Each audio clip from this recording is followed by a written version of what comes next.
Сайн байцгаана уу хүүхдүүдээ. Хичээлээ эхлэхийн өмнө нэг онцгой таацгаая. Үсэн дээр мөнгөн аяга. Тэр юу вэ? Тэр бол сар. Хүүхдүүд та нар бүгдээрээ зөв таасан баха. Харин сарны тухай та нар юу мэдэх вэ?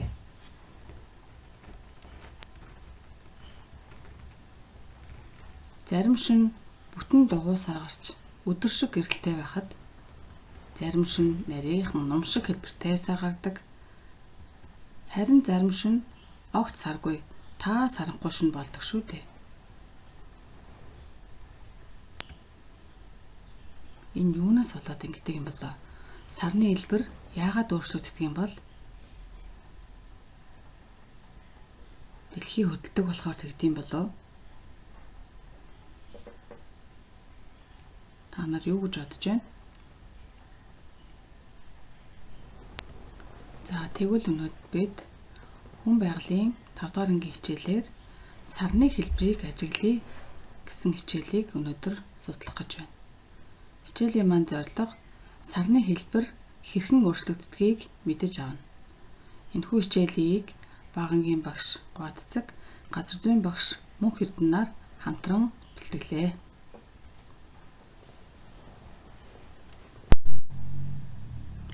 Юуны өмнө хүүхдүүд та бүхэнд дэлхий болон нар сарны талаар товч ойлголт өгье. Энэ бол дэлхий. Дэлхийн гадаргуугийн 71% нь далай, үлдсэн 29% нь хуурай газар байдаг. Дэлхий 24 цагт нэг удаа тэнхлэгээрээ бүтэн эргэдэг. Энэ бол нар болон түүнийг тойрон эргэж байгаа 8 гараг. Эдгээрийг хамтд нь нарны аймаг гэж нэрлэдэг. Манай дэлхий тэнхлэгээрээ ирэхээс гадна нарыг тойрон эргэж байдаг. Нарнаас 3 дахь гараг нь дэлхий юм. Одоо дэлгэцэн дээр сар харагдаж байна.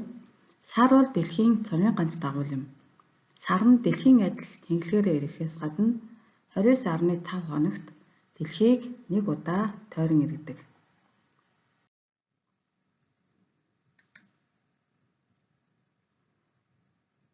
Одоо бүгдээрээ нар, сар, дэлхийн хөдөлгөөнийг харж байна. Дэлхий тэнхлэгээ 24 цагт нэг удаа бүтэн эргэдэг бөгөөд энэ хугацаа нь 1 хоног болно. Харин дэлхийн нарыг 365 хоногт нэг бүтэн тойрдог байна. 365 хоног маань 1 жилийн хугацаа гэсэн үг. Харин сар дэлхийг 29.5 хоногт нэг бүтэн тойрдог. Энэ хугацаа нь дунджаар 1 сар болох нэ.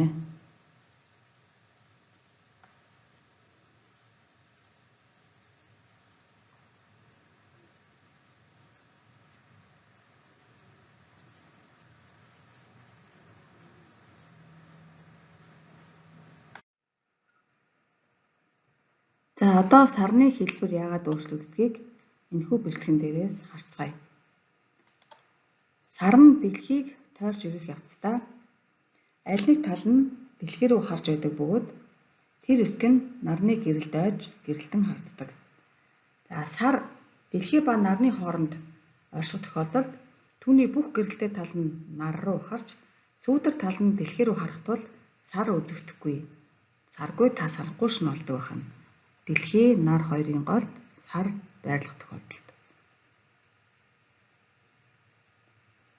Сарны тэнхлэгээ ирэх хугацаа нь дэлхийг тойрон ирэх хугацаатай нь бараг тэнцүү байдаг учраас сар зөвхөн нэг талаараа л дэлхий рүү хардаг байна.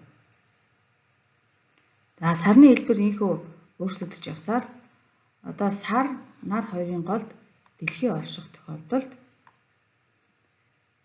сарны бүтэн гэрэлтэй тал нь дэлхий рүү харах тул бидэнд бүтэн дугуй сар үзэгдэнэ. Сар, нар хоёрын голд дэлхий орших тохиолдолд бидэнд бүтэн дугуй сар харагддаг байна. За дэлхий нар сар 3-ын харилцан байрлал өөрчлөгдөж байдгийн улмаас сар бидэнд энхүү янз бүрийн хэлбэртэй харагддаг юм байна.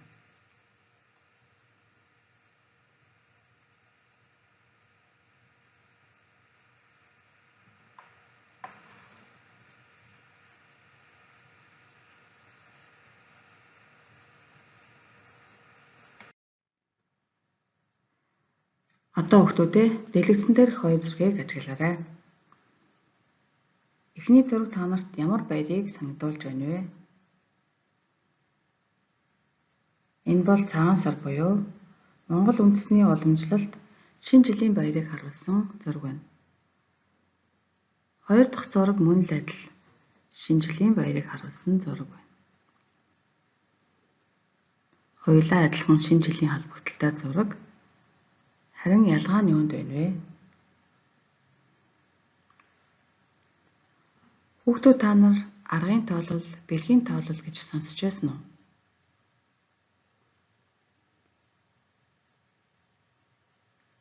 Бэлгийн тоолол гэж юу юм бол? Бэлгийн тоолол гэдэг нь сар дэлхийг тойрох үечлийг ажиглан цаг хугацаа, өдөр сарыг тоолдог тоолол юм. Харин аргын тоолол нь дэлхий нарыг тойрох үечлийг ажиглан цаг хугацаа он жилүүдийг тоолдог тоолол юм. Тэгэхээр эхний зураг бол бэлгийн тооллын хаврын тэргүүн сарын шөнийн 1-нд монголчууд маань нэг нас нэмсний баяр, өвлийг өнтөөд авсны баяр тэмдэглэж ирсэн уламжлалыг харуулсан зураг байна. Харин хоёр дахь зураг бол аргын тооллын 12 дугаар сарын 31-нд хуучин оноо өдөж, шинэ оноо өгтөн авч байгаа баярыг харуулсан зураг байна. Монголд бэлгийн тооллыг аргын тоололтой хамт хэрэгжилж байна. Тухайлбал өнөөдөр аргын тооллын 11-р сарын 6, бэлгийн тооллын өвлийн тэргүүн сарын шинийн 2-ны өдөр.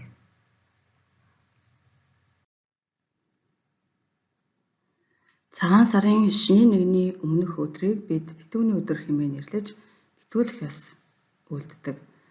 Энэ өдөр дэлхий ба нарны хооронд сар оршиж, сарны бүтэн гэрэлтэй тал нь нар руу харж харин сүүдэр тал нь дэлхий рүү харах тул сар харагдахгүй гэж өмнөх бичлэгэн дээр бид тайлбарлсан. Тэгэхээр сар гарахгүй битүү харахгүй тул энэ өдрийг битүүн хэмээн нэрлэж битүү сар гэж нэрлэдэг бахнэ. За маргаашаас нь шинийн 1, шинийн 2, шинийн 3 гэх мэтчлэн шинийн 15 хүртэл гарах сарыг шиндийн сар, шин сар эхэлж байгаа учраас шиндийн сар гэж нэрлэдэг байна. Харин шинийн 15-нд сар нарны дунд дэлхий байрлаж, сарны бүтэн гэрэлтэй хэсэг нь дэлхий рүү харах тул сар бидэнд бүтэн дугуй хэлбэртэй харагдана. Энэ сарыг бид тэргэл сар гэж нэрлэдэг. Тэргэл сар шинийн 15-нд гардаг байна.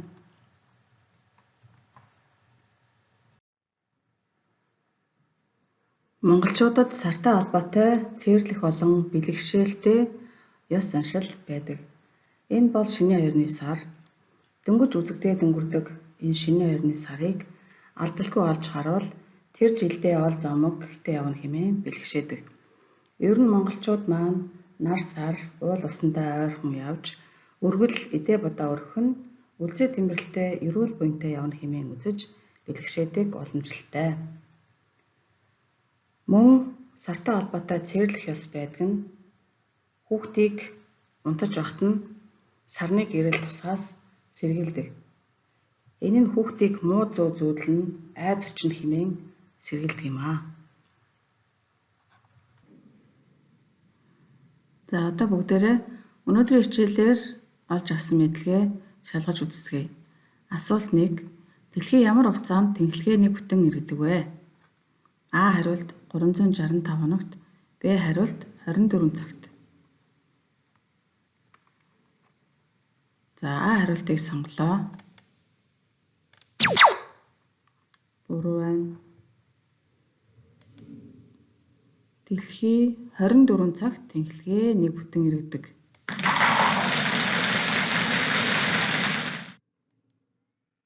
Асуулт 2. Сар дэлхийг хэд хоногт бүтэн тойрдог вэ? А. Хариулт 29.5 хоног. Б. 24 хоногт. За, аль хариултыг сонгох вэ хүүхдүүд ээ? А. Хариулт 29.5 хоногт.